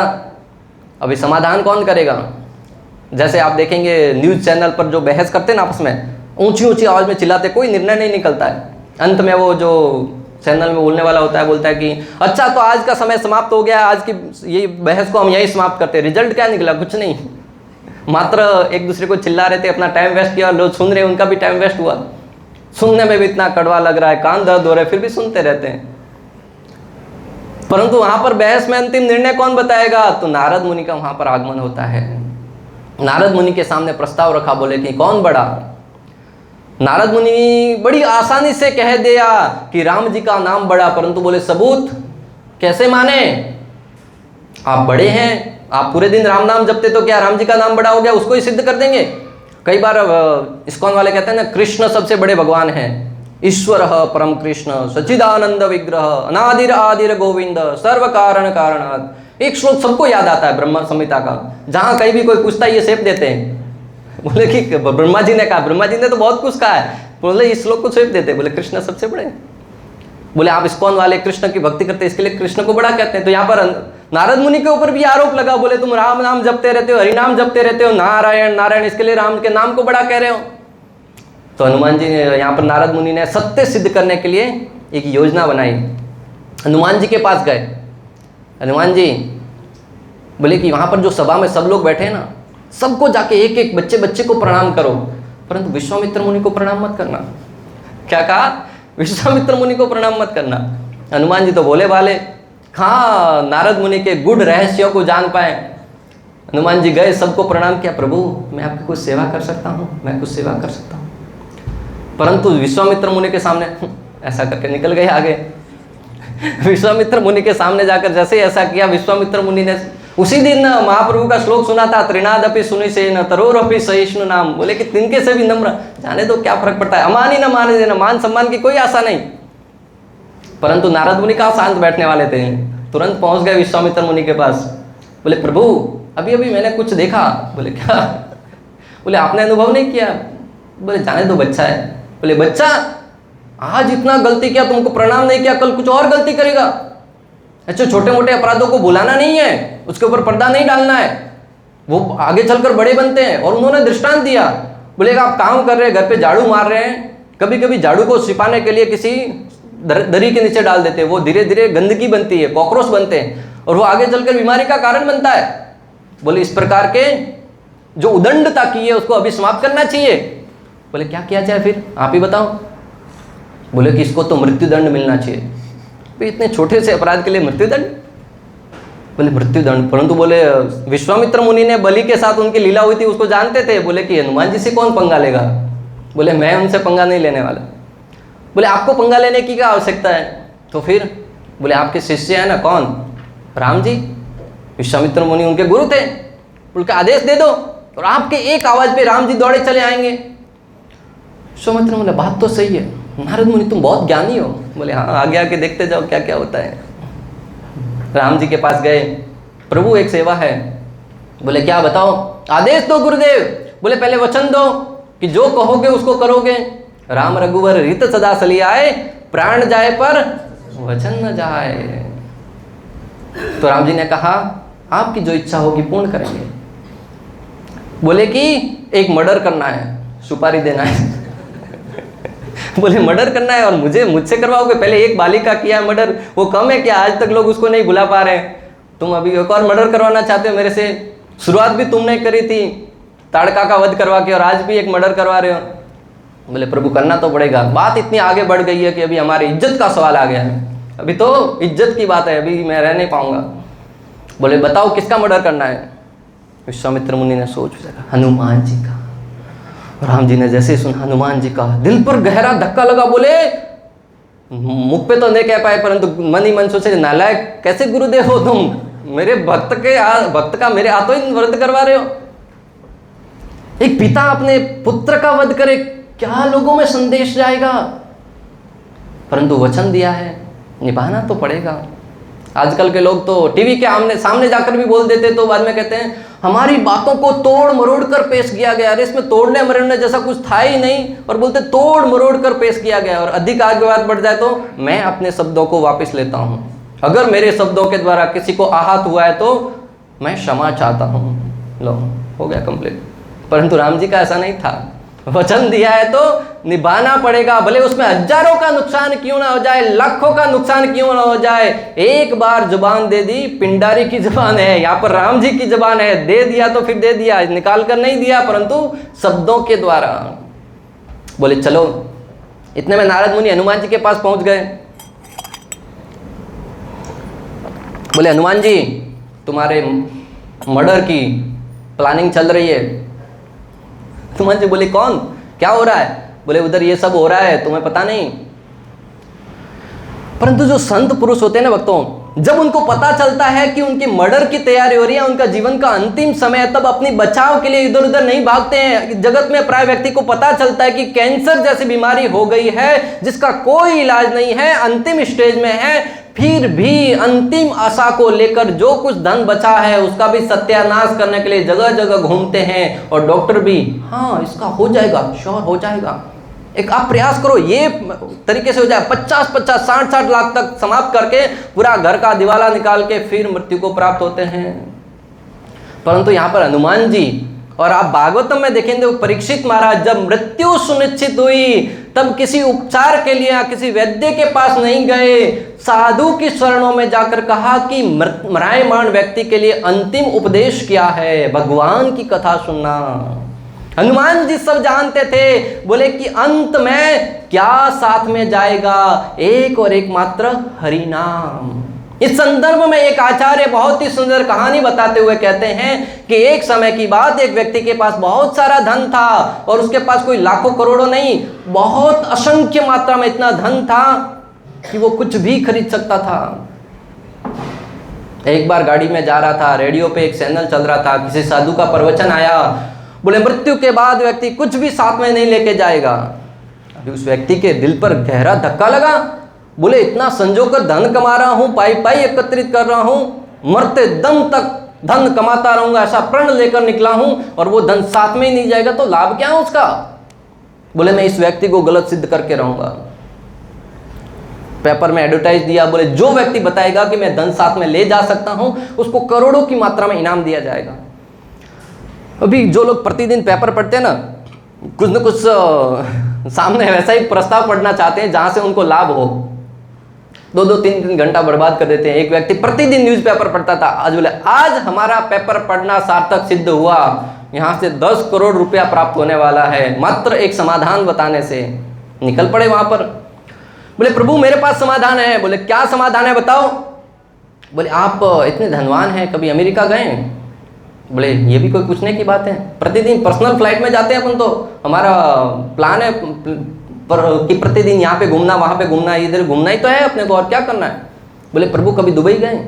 तो दुबई इतना सस्ता टिकट है, जाते रहते हैं। बोले चाइना? बोले चाइना अभी अभी खुला है, कोरोना के बाद जाते हैं खरीदी के लिए स्टॉक लेने के लिए जाते रहते हैं। रिप्लेस भी बहुत समय का पड़ा था, उसको भी करवाना है तो जाके आए। अलग अलग देशों का पूछने लगे, इंग्लैंड वगैरह वगैरह, ऑस्ट्रेलिया। बोले नालायक मैं जिस काम के लिए बुलाया वो नहीं बोल रहा है, तू अलग अलग घुमा रहा है। बोले मैं बुलाया कि तुम इस धन को साथ में कैसे लेके जाए उसके बारे में बताओ। आप सब भी सुनना चाहते हैं? देखो अपने धन को साथ में लेके जाना चाहते हैं। तो उस व्यक्ति के सामने उसने कहा कि प्रभु जब आप अमेरिका गए तब पहले क्या किया? बोले इस इंडियन मनी को कन्वर्ट किया वहाँ से डॉलर के बदले में। ऑस्ट्रेलिया गए तो वहाँ की मनी में, चाइना गए तो आरएमबी में, दुबई गए तो दिरहम में, अलग अलग मनी को कन्वर्ट किया, क्योंकि वहाँ पर तो वही वहाँ का पैसा ही चलता है। आजकल मोदी जी ने ऐसा व्यवस्था किया है कि कतर वगैरह में अलग अलग जगह इंडिया के रुपये चलते हैं, परंतु उस समय नहीं था ऐसा व्यवस्था। बोले कि यहाँ पर आप देख रहे हैं कि एक देश से दूसरे देश में जाते हैं, वहाँ पर एक स्थान का दूसरा वहाँ स्थान पर वो धन नहीं चलता, तो इस भौतिक जगत का धन स्वर्ग में या आध्यात्मिक जगत में कैसे चल सकता है? बोले ये तो मैं भी जानता हूं, उसका उपचार बताओ कैसे लेके जाएं। बोले एकमात्र धन है जो आप जगत में करोगे साथ में जाएगा, वो है हरि नाम। हरे कृष्णा कृष्णा कृष्ण हरे राम राम राम हरे हरे। इस जगत में जो आप पुण्य कार्य करते हैं, आध्यात्मिक कार्य करते हैं, भगवत भक्ति के कार्य करते हैं, हरि नाम मृत्यु के बाद भी हमारे साथ जाता है। प्राय लोग कहते हैं कि जब जन्म हुआ तब खाली हाथ आए थे, मृत्यु के बाद खाली हाथ जाएंगे। बिल्कुल गलत। जब आए थे तब हमारे कर्मों की गठरी साथ में लेके आए थे, और जब जाते हैं तब भी व्यक्ति अपने अनेक प्रकार के कर्मों की गठरी बांधकर साथ में ले जाता है। इसके लिए अपने इस यात्रा को सुगम बनाना चाहते हैं तो पाप और पुण्य दोनों को यहीं पर समाप्त करने का प्रयास करें। पाप आपको नरक लोक की ओर ले जाएंगे और पुण्य आपको स्वर्ग लोक की ओर ले जाएंगे। दोनों को समाप्त करके अकर्म करना है, जो हमें इन दोनों से ऊपर गोलोक धाम में ले जाने के लिए हमें आगे बढ़ाएं।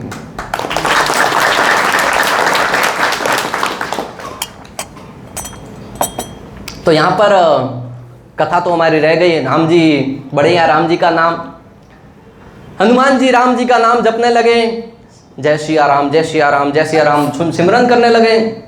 राम जी ने अपने बाण को धनुष पर चढ़ाया है, एकाग्रचित होकर उस बाण को जैसे ही छोड़ा है, वो बाण हनुमान जी के धनुष से निकला। सारे देवता आकाश में उस दृश्य को आशा भरी निगाहों से देख रहे हैं। आज तक तो प्रभु ने अनेक राक्षसी प्रवृत्तियों का विध्वंस किया है, आज अपने भक्त के ऊपर उस बाण को चलाया है। क्या प्रभाव होगा? तमाशा देखने के लिए चारों ओर सारे के सारे देवता प्रकट हो गए। देवताओं का काम भी यही है, तमाशा देखने के लिए हमेशा आ जाते हैं। इस जगत में भी हम देखते हैं जहां कहीं झगड़ा होता है, व्यक्ति जा रहा है बहुत ही अति महत्वपूर्ण कार्य के लिए, देखता है यहाँ पर कुछ तो समस्या चल रही है, कुछ तो झगड़ा हो रहा है, भीड़ एकत्रित हो जाती है। चारों ओर जमा होकर बड़ी आशा भरी निगाहों से देखते हैं क्या हो रहा है, और उसके बाद जगह जगह जाकर ऐसे वर्णन करते हैं जैसे भगवान का गुणगान कर रहे हैं। पहले उसने ऐसा मारा, वो तो मात्र बोल रहा था, उसने ऐसा मारा, क्या मारा है, क्या मारा है, इस प्रकार का वर्णन करते हैं कि अद्भुत, हृदय की गहराई से आनंद के स्रोत निकल रहे हैं, वैसे प्रशंसा करते हैं। और यही व्यथा व्यक्ति को इस जगत में बांधती है। किसी व्यक्ति के घर में क्या घट रहा है, दूसरे के घर में क्या घट रहा है, उसी बातों को बड़े उत्साह के साथ, किसी व्यक्ति को बहुत लेट हो रहा हो ना, कहता मुझे जल्दी जाना है, और उसको थोड़ी देर के लिए रुका दो, किसी बात को छेड़ दो, 1 घंटा वार्तालाप करता रहेगा, जाना है वो भूल जाता है। यही जगत का सत्य है। आपने कई बार अनुभव किया होगा, कितने लोगों ने अनुभव किया इस बात को। हम देखते हैं कोई व्यक्ति आता है, भागा भागा मुझे जाना है, परंतु जैसे ही छेड़ देते हैं, आज मोदी जी ने ऐसा कर दिया, बस बात खत्म। कोई प्रशंसा में, कोई विरोध में, चालू हो जाते हैं। तो यहां पर देवता उस दृश्य को देखने के लिए आकाश मार्ग से वहां पर दृष्टि देखने लगे कि क्या होने वाला है, क्लाइमैक्स। किसी ने कैमरा लगाया है, किसी ने वो किया है, अलग अलग रिकॉर्डिंग, आज इंस्टाग्राम पे रील्स डालेंगे, आज फेसबुक पे डालेंगे ये रिकॉर्डिंग। ऐसी घटना ना भूतो न भविष्यति। एक स्वामी ने अपने सेवक के ऊपर प्रहार किया, राम जी के धनुष से जैसे ही बाण निकला है, बाण भगवान के धनुष से निकलता है ना, उसमें भी प्राण होते हैं भक्तों। इस जगत में व्यक्ति को विश्वास नहीं होता। जब कहते हैं कि माता सीता गिरजा देवी की पूजा करे, तब गिरजा देवी बोल पड़ी, बोले कि प्रभु श्री रामचंद्र आपको पति रूप में प्राप्त होंगे। जगह जगह ऐसे दृश्य सुनने में मिलते हैं कि जो निर्जीव वस्तु है वो भी बोलती है। भगवान श्री कृष्ण के लीला में दूध भी बोलता है कि आज मेरा प्रयोग भगवान के लिए नहीं होगा तो मैं अपनी आत्महत्या कर लेता हूं, उफन कर जीवन समाप्त कर देता हूं। माता यशोदा के सर पर लगे हुए फूल वो गिरकर उनके शरणों में गिर रहे थे, माता यशोदा को मेरा वजन लग रहा है। अनेक प्रकार के ऐसे प्रसंग आते हैं, परंतु जगत के लोगों को विश्वास नहीं होता। एक आचार्य कहते हैं कि होगा भी कैसे, क्योंकि आजकल के लोगों को उनके पड़ोसी भी ठीक से बात नहीं करते, तो कैसे विश्वास होगा कि मूर्ति बात करती होगी। परंतु भाव सच्चा होना, हृदय में श्रद्धा हो तो निश्चित रूप से पत्थर भी पिघल जाते हैं। यहां पर बाण निकला है, बाण भी जानता है कि अगर आज मैं इस भक्त को स्पर्श करके इसका विध्वंस कर दूंगा तो मेरे स्वामी का अपयश संपूर्ण जगत में फैल जाएगा। बाण जाकर हनुमान जी के गले में एक एक करके माला के रूप में परिवर्तित हो गए। बोलिए प्रभु श्री रामचंद्र भगवान की, श्यावर रामचंद्र भक्त शिरोमणि हनुमान जी की। हनुमान जी के गले में एक बाण माला के रूप में, हार के रूप में परिवर्तित हो गया। नारद मुनि चिल्लाकर कहने लगे, सारे ऋषि मुनि आओ, जल्दी आओ, इस दृश्य को देखो, यही तुम्हारे प्रश्न का उत्तर है। राम जी बड़े की राम जी का नाम। दूसरी सिद्धांत हम सब जानते हैं, राम जी का लंका जाने के लिए सेतु बांध बनाना था, और सेतु बांध बनाने के लिए क्या किया जाए, सब अपना सर खुजला रहे थे। आजकल टेंशन में होते, कुछ समाधान ढूंढना, लोग गूगल पे जाते हैं, इसका समाधान क्या है, और लिखना नहीं आए तो बोलने का भी ऑप्शन है आजकल, तो बड़ी आसानी से उत्तर मिल जाता है। और सामने फिर विकल्प में परेशानी होती है, 10 विकल्प सामने आते हैं, कौन सा सेलेक्ट किया जाए, ये सही कि वो सही। परंतु हनुमान जी क्या कर रहे थे, राम जी का नाम ले रहे थे, या पत्थर पे लिख रहे थे। बोले राम जी का नाम ही कुछ समाधान बता सकता है। राम का नाम लिखते लिखते एक पत्थर समुद्र के अंदर गिर गया, और राम जी ने देखा एकाएक वो हनुमान जी ने देखा पत्थर तैरने लगा। हनुमान जी ने सोचा कि यही समाधान है। फिर राम जी ने बड़े बड़े पहाड़ लाकर राम जी का नाम लिखकर डालने लगे, और पत्थर तैरने लगे। उधर राम जी ने देखा कि सब लोग इतनी मेहनत कर रहे हैं, एक आध पत्थर मैं भी उठा के डालूं। राम जी ने एक पत्थर उठाकर डाला, दृश्य ऐसा घटा कि पत्थर अंदर डूबने लगा। राम जी सोचने लगे किसी ने देखा तो नहीं, परंतु हनुमान जी देख रहे थे। बोले अपनी आज बेइज्जती हो जाएगी। बोले राम जी के हाथ से पत्थर डूब गया। और उधर रावण को भी जब पता चला कि राम जी के नाम से पत्थर तैर रहे हैं, तो लोग रावण भी अपना पराक्रम दिखाने के लिए आ गया। एक पत्थर पे नाम लिखा रावण और डाल दिया अंदर, तैरने लगा पत्थर। अद्भुत घटना घटी। सब लोग बोले लंकापति रावण की जय, लंकापति रावण की जय। परंतु मंदोदरी ने पूछा कि प्रभु ऐसा हुआ कैसे, तुम्हारे नाम से पत्थर तैरने लगा? बोले मैंने पत्थर के ऊपर रावण लिखा, फिर डालते समय बोला कि तुम्हें राम जी की कसम है अगर डूबा तो तो राम जी से बड़ा है राम जी का नाम। जिसको राम छोड़ देते हैं उसको कौन तार सकता है, परंतु जो राम जी का नाम जिसको आश्रय देता है उसको फिर कौन मार सकता है। इसके लिए जगत में आप जो भी धन कमा रहे हैं ना, उसके साथ राम जी के नाम को जोड़िए, राम जी की कथाओं को जोड़िए, भगवान श्री कृष्ण को अपने जीवन में स्थान दीजिए। निश्चित रूप से आपके जीवन में एक अद्भुत तरीके से परिवर्तन आता जाएगा। अन्यथा व्यक्ति अनेक प्रकार के जो हाथ देखने वाले हैं, साधु जी हमारा हाथ देखो ना क्या लिखा है, कुछ दिखाया कर। एक व्यक्ति एक बार एक ज्योतिष के पास गया, बोले कि बहुत गरीबी है, कुछ हाथ में देखो। बोले 40 वर्षों तक ये चलता रहेगा। कितने वर्षों तक? 40 वर्षों तक। वो खुश हो गया, फिर भी इतना गरीबी में था। बोले 20 तो चला गया, अभी 20 बाकी है, 40 उसके बाद तो आनंद आएगा। बोले नहीं, उसके बाद ऐसा जीवन जीने की आदत पड़ जाएगी। तो ये जगत का रीत है, परंतु जो राम जी का नाम में रम जाता है उस जगत को में कोई समस्या नहीं सताती। भगवान श्री कृष्ण के ऐसे अनेक भक्त हुए हैं। स्वामी प्रभुपाद जी है जो मात्र राम जी का नाम लेकर निकले थे, जीवन में हमेशा प्रसन्न रहते थे, कोई भी समस्या उनको सताती नहीं थी। अंतिम प्रभुपाद जी की घटना बताकर हम आज की कथा को समाप्त करेंगे। आप सब थक गए हैं, नींद भी आ रही होगी, क्योंकि रात भर जाग के आए, कहीं ना कहीं काम करके आए होंगे। कितने लोगों को नींद आ रही है? वो रिकॉर्ड करने के लिए सोच रहे, बोले कौन हाथ खड़ा करता है, परंतु आ भी रही है तो वो नींद में होगा, उसको क्या पता। तो प्रभुपाद जी एक कार्य करते थे, रात को 1 बजे जगकर प्रभुपाद जी लिखते थे। हमारी तो 1 बजे नींद प्रारंभ होती है, प्रभुपाद जी जगकर लिखते थे। एक बार लेखन कार्य कर रहे थे, लिख रहे थे, एकाएक दरवाजे पर किसी ने नॉक किया, बजाया बाहर से। प्रभुपाद जी ने सोचा कि दिन भर मैं प्रचार करता हूँ, कोई आता नहीं, व्यक्ति बुला बुला के थक जाता हूँ, रात को कौन जिज्ञासु आया है। जाकर दरवाजा खोला तो एक बाहर से एक स्त्री आई, एक कन्या चिल्लाते हुए अंदर आई, हू ला ला ला ला, हू ला ला ला, ऐसा चिल्लाते हुए अंदर प्रवेश करी। अरे प्रभुपाद जी एकाएक बाहर भाग गए, बोले कि पता नहीं ये क्या करेगी। बाहर जाकर रुके तो वो भी बाहर आई और दरवाजे को बंद कर दिया। दरवाजा जैसे बंद हुआ लॉक हो गया, वो अंदर से खुलता था, चाबी अंदर रह गई। ठंडी का मौसम था, बाहर आकर प्रभुपाद जी के सामने चिल्ला रही है, हू ला ला ला, हू ला ला ला, नशे में थी। प्रभुपाद जी ने सोचा अभी क्या किया जाए।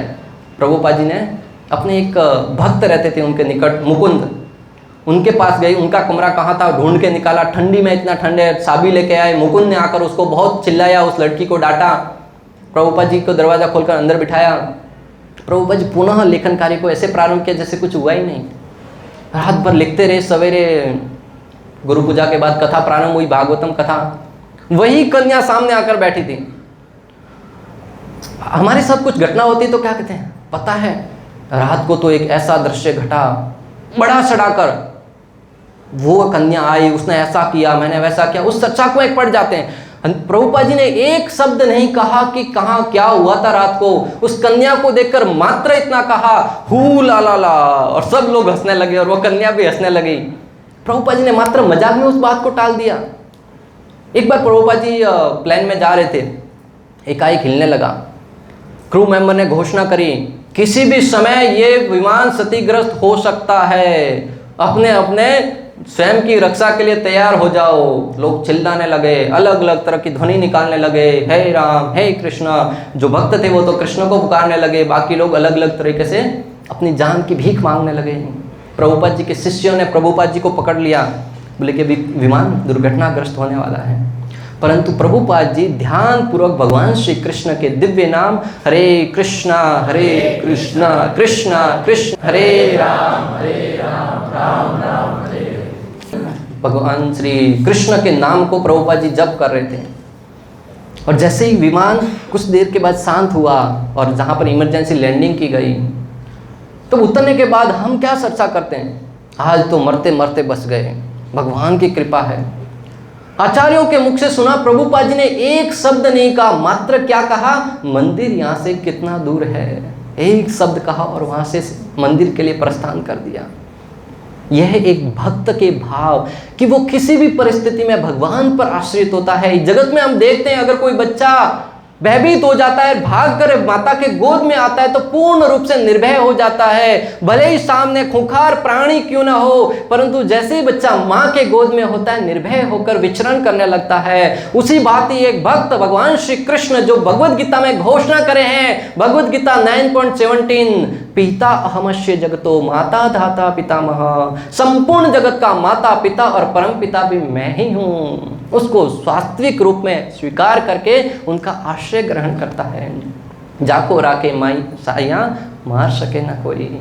जिसको ऐसी दृढ़ श्रद्धा हो जाए वह व्यक्ति को कौन मार सकता है। हनुमान जी का दृष्टांत, मीराबाई का दृष्टांत, शिला प्रभुपाद जी का दृष्टांत और द्रौपदी का दृष्टांत, गजेंद्र का दृष्टांत, कितने सारे दृष्टांत शास्त्रों में बड़े बड़े हैं। अगर कहीं ना कहीं कमी है तो हमारी श्रद्धा में कमी है कि हम उस नाम को ध्यानपूर्वक जपते नहीं हैं, उस नाम को श्रद्धापूर्वक सुनते नहीं हैं, उस कथा को ध्यान से सुनते नहीं हैं। निश्चित रूप से अगर आप अपना कल्याण चाहते हैं तो इस भगवान श्री कृष्ण के दिव्य नामों को अपने हृदय की गहराई से पुकारना होगा।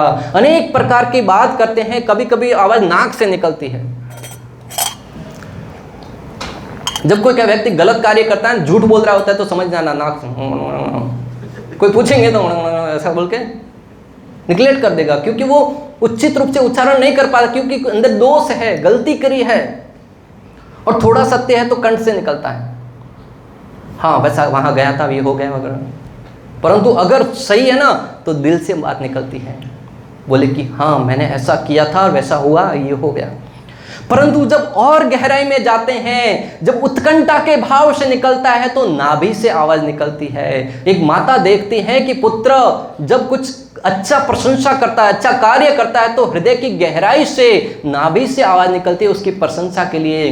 तो हम भगवान श्री कृष्ण जो जगत का नाम नहीं है, गोलोकेरा प्रेमधन हरिनाम संकीर्तन, जब भगवान को पुकारे तब अद्वैत आचार्य के भांति, हनुमान जी की भांति, शिला प्रभुपाद जी की भांति हृदय की गहराई से वो आवाज निकलनी चाहिए, हरे कृष्णा कृष्णा कृष्ण हरे राम राम राम हरे। इस कथा के शुरुआत में भी मैंने कहा कि शनिवारी और औपचारिकता के लिए न रखें। जो हमें अमूल्य धन मिला है, परम पूज्य गौरांग प्रिया प्रभु जी का जो अमूल्य संग मिल रहा है, उनकी वाणी सुनने को मिल रही है, प्राय हम उसको साधारण तरीके से ले लेते हैं। इस जगत में हम साधुओं के पास भी जाते हैं तो शरण स्पर्श करने तक अपने आप को सीमित रख देते हैं। और इस जगत में हम देख रहे हैं प्राय लोग साधुओं को भी अलग अलग जातियों में, समाज में बांटते जा रही है। फलानी जाति का साधुओं का कोई समाज नहीं होता, साधुओं का कोई प्रकार का भेदभाव नहीं होता। साधु जीता है तो जगत के कल्याण के लिए, साधु जीता है तो इस जगत पर कृपा करने के लिए। और इसके ज्वलंत दृष्टांत इस्कॉन संस्था के संस्थापक आचार्य कृष्ण कृपा मूर्ति श्री श्रीमद ऐसी भक्ति वेदांत स्वामी शिला प्रभुपाद, जो इस भारत भूमि को छोड़कर अपने 70 वर्ष की आयु में जल दूत में बैठकर पाश्चात्य जगत में गए, वहां पर लोगों को हरिनाम प्रदान किया। क्या आवश्यकता थी प्रभुपाद जी को ऐसा देने की? क्या आवश्यकता थी जाने की? क्या उनको कहीं से किसी ने अवार्ड दिया, भारत रत्न देने के लिए लेने के लिए गए थे? नहीं, एक और एकमात्र अनुकंपा थी कि जगत के जीवों को करुणा प्रदान करे, कृपा प्रदान करे, हरिनाम की भक्ति प्रदान करे। और संत स्वभाव के इस दयालु स्वभाव से आज हम देख रहे हैं संपूर्ण विश्व में कृष्ण भक्ति की कृपा है, वो गुंजायमान हो रही है। अब तन, रोटी, कपड़ा, मकान कितने ही लोगों को दे दो, लोग हमेशा दुखी रहेंगे, हमेशा निराश रहेंगे, हताश रहेंगे। परंतु भक्ति रूपी जो आनंद किसी को दे दिया ना, जीवन भर उसको प्रसन्नता प्रदान करेगा और मृत्यु के बाद भी उसको भगवान श्री हरि के दिव्य नाम, दिव्य धाम, गोलोक धाम में उसको निवास देगा। अतः भक्तों, आपसे इतना ही निवेदन है कि अन्यों को प्रदान करने से पहले, जैसे फ्लाइट में कहते हैं ना, पहले अपनी स्वयं की सुरक्षा करें फिर अन्यों की सेवा करें। स्वयं अपने जीवन में इस हरिनाम को ध्यान पूर्वक जपें, इस हरिनाम का जप करें, कृष्ण कथा को सुने जो समस्त प्रकार के शोक, मोह और भय से व्यक्ति को मुक्त करने वाली है। उस नाम जप के द्वारा अपने जीवन को सार्थक सिद्ध करें। इसी शब्दों के साथ आज हम आज की कथा को यहीं विराम देते हैं। हरे कृष्णा।